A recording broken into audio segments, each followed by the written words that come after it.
Hello, welcome to part 3 of taking a big task like you might see on IAR, or a state standardized test, and breaking it down into several chunks. Part 1, I talked to students about breaking down a test question and then also looking at text structure of the articles that they would be reading. In part 2, I taught students how they could kind of skim and scan and just look for a few things within the text, such as text structure, who, did what, so, and some of those repeated words, in order to be able to cut down their reading time and just focus on what they know. But now the question becomes, is that little skimming, scanning enough to be able to write a whole essay that could actually get students to pass the IAR, or a standardized test? I will tell you that this video is more for emerging writers, maybe even beginning writers. This is not for grade level, proficient, or for advanced writers, just to let you know who this video is for. So basically what we found in our last video is we went and we skimmed and scanned. We found out the who's, we found out the did what's, and we found out some basic things, and we came up with a nice little one-sentence summary. Our first one, we found out that researchers are challenging elephants to work together to earn a treat to see if they are clever and smart. And then what we did is we answered some of these questions. We didn't watch the video. And then we went into this one, and we found out that this one was more of a description of how they actually set up the experiment. And so the purpose of that, we found actually a clue in Article 1 here that says this article, this experiment was actually recreated, a modified experiment, when it was first given to chimpanzees in the 1930s. So the purpose of describing in a lot of exact detail, you'll notice 4 meters, 2.5 wide thick, wood. I mean, it goes into detail about exactly how this experiment was set up. The purpose being so that maybe if somebody else wanted to do the same experiment with other animals, they would know how to do it, okay? So that's basically just a synopsis of what we talked about in video part 2. But is this enough to be able to write an essay? Well, let us see. So what I have here is I have an example. Here would be the prompt that students would be given.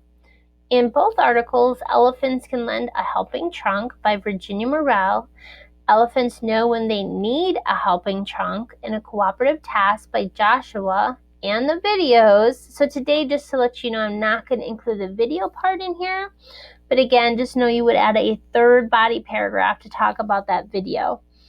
By Discovery News, shows how elephants can be smart, cooperative, and collaborative.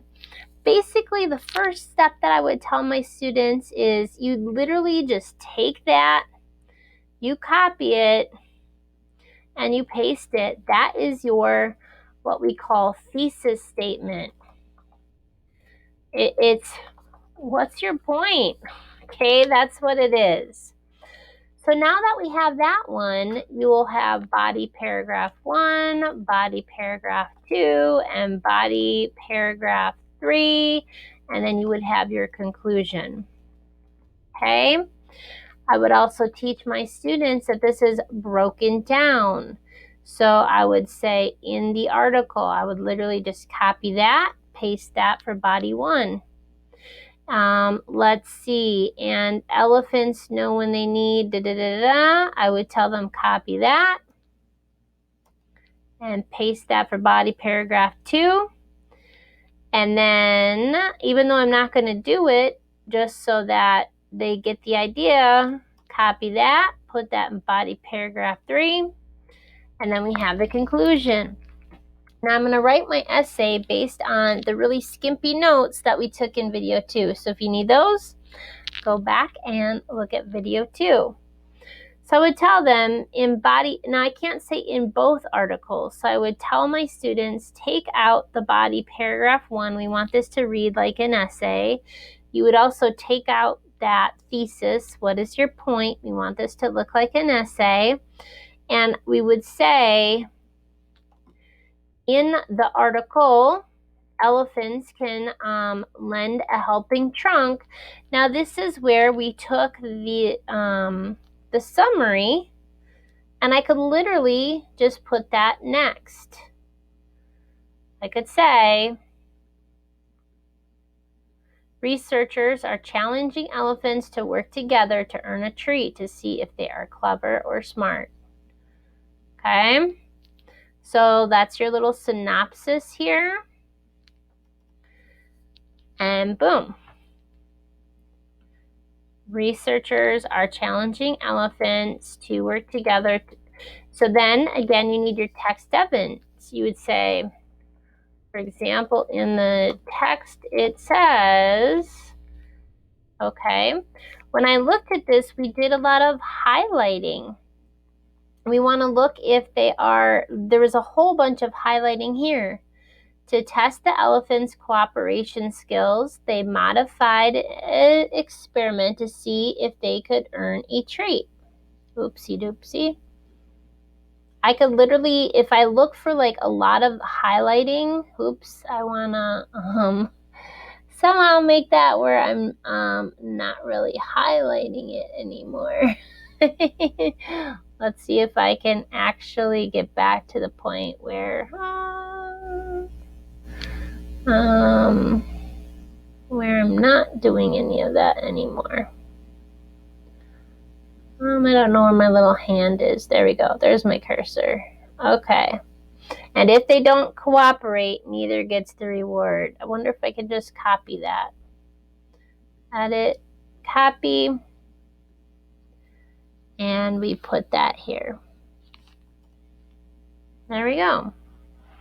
Oh wait, nope, it didn't copy it. It just copied my same thing that I wrote down there.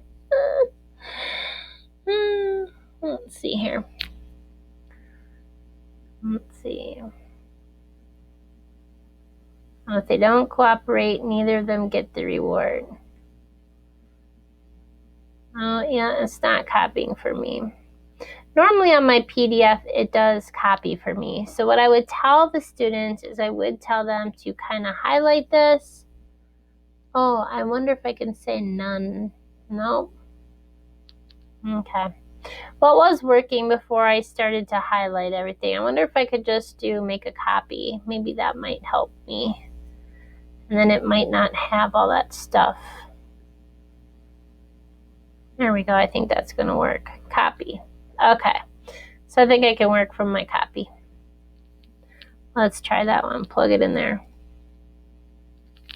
Uh-oh. Nope, that didn't work either.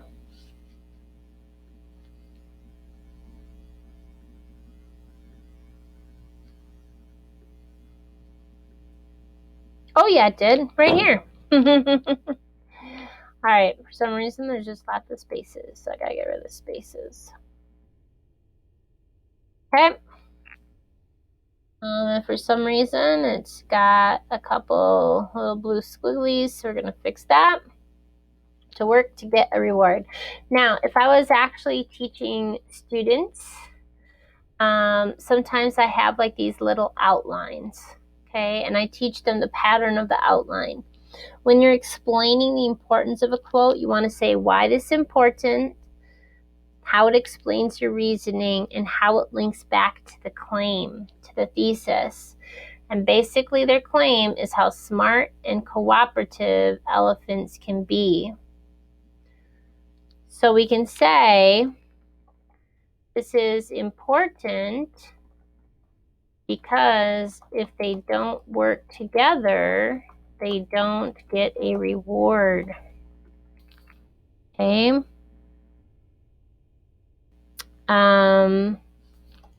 If they do work together, this proves they are smart, cooperative, and they can work together. Okay? Pretty simple. So then the next one, body 2, elephants know when they need a helping hand. Now this one is interesting. Here it gives you the thesis statement, but also if you go back and you look at this one, you will view as you will gather information, asking questions so you can write an analytical essay. So the essay is a little bit different, I think, than here. It says, comparing the information presented. So what I could also do here is it says, in the article, the researchers are challenging elephants to work together to earn a treat to see if they are clever and smart. For example, in the text, it says this. This is important because if they don't work together, they don't get a reward. We also talked about in video 2 how this was set up as a cause and an effect in a sequence. Okay? So now it says elephants know when they need a helping trunk in a cooperative task by Joshua M. Plunk. Also, talks about how, we'll say also shares the same information, but rather than telling how the people and animals in the experiment acted, he focused on describing. Remember, we said description for text 2. That was in video 2, how the experiment was set up. And then we could maybe go in and find some text evidence of where he kind of talked about the setup of the experiment. We did highlight some stuff. The table was comprised of, it hung between trees, there was some middle rings they could approach and draw. So I could literally just take that information, maybe. Let's see, I had it like, there we go. And I could copy that and I can put it in my essay. Make sure you use those quotes. I don't know why it's like so spacey.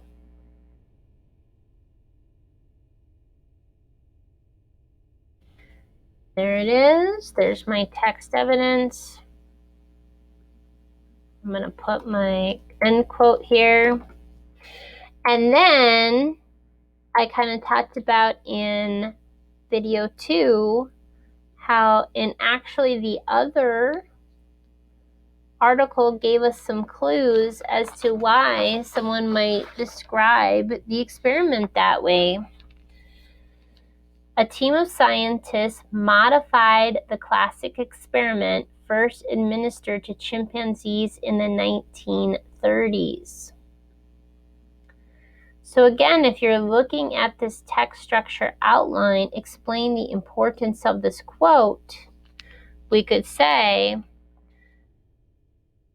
one reason why he might have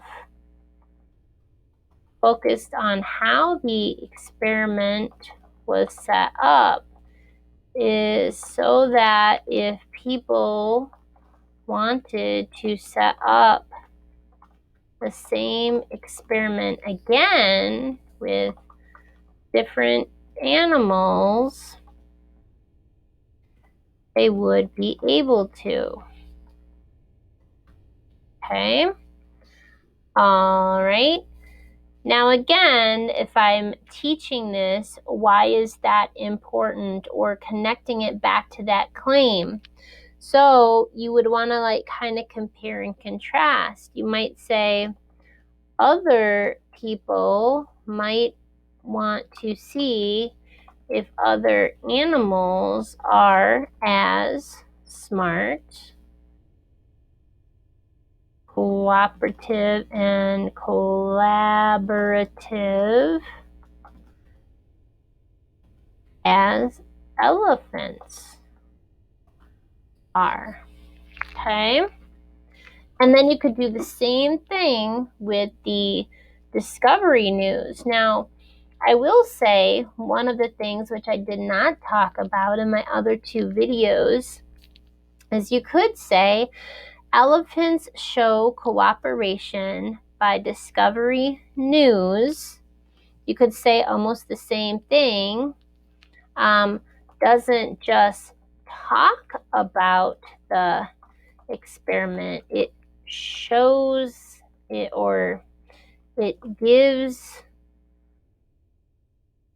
people who might have a hard time seeing pictures in their head from reading text a clearer vision of how the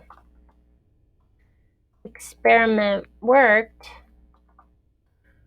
by giving people a live, if you will, example.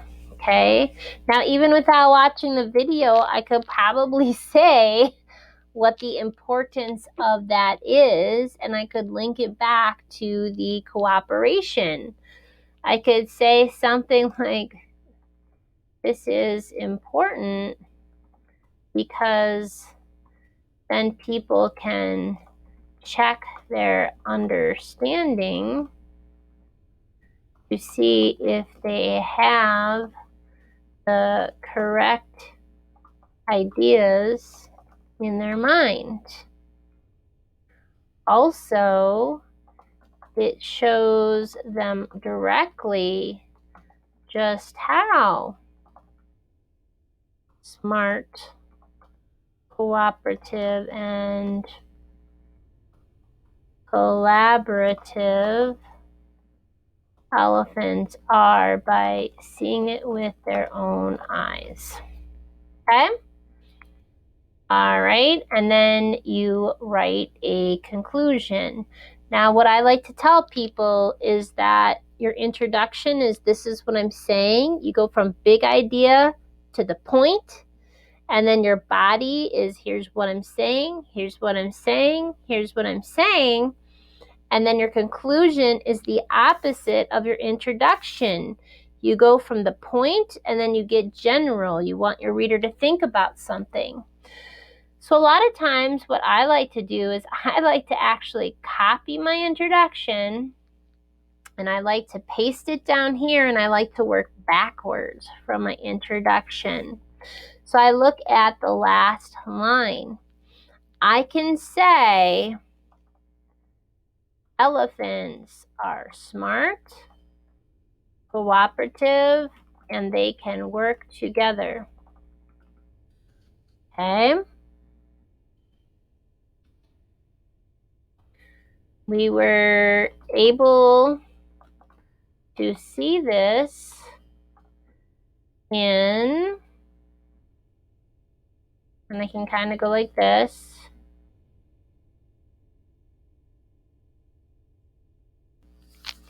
All right.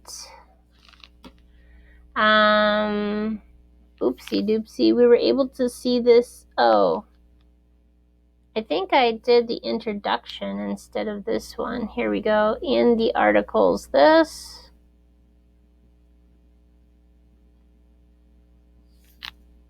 There we go. Okay.